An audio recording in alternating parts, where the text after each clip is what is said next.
চলতি বছর অলিম্পিকে ব্রোঞ্জ জিতেছে ভারতীয় হকি দল। স্পেনকে 2-1 গোলে হারিয়ে ব্রোঞ্জ জয় করেছে ভারতীয় হকি দল। ভারতীয় হকি দলের যে সাফল্য, সেই সাফল্য কিন্তু নজর কাড়া। ভারতীয় হকি একেবারে সাবেক যে সময় থেকেই কিন্তু এই ধারা অব্যাহত রেখেছে। কিন্তু এই ভারতীয় হকির রূপকার কাকে বলা হয় জানেন? মানে আধুনিক রূপকার কাকে বলা হয়?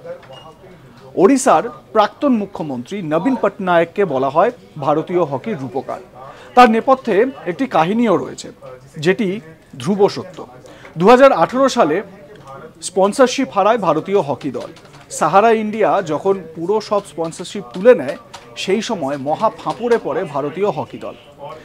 সেই সময় এগিয়ে আসেন নবীন পটনায়ক। তিনি সেই সময় ওড়িশার মুখ্যমন্ত্রী ছিলেন এবং সেই সময় পুরো হকি দলকে তিনি স্পন্সর করেন, মানে ওড়িশা গভর্নমেন্ট স্পন্সর করে।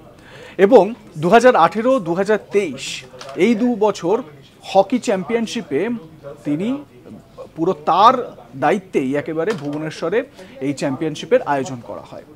এবং তারপর থেকেই হকির যে এই মুহূর্তে যে নতুন করে যে একটা উন্নতি সার্বিকভাবে, সেটার জন্য প্রধান কারিগর নবীনবাবু। কেমন লাগলো আপনাদের ভিডিওটি জানাতে ভুলবেন না। দেখতে থাকুন আজ তাক বাংলা।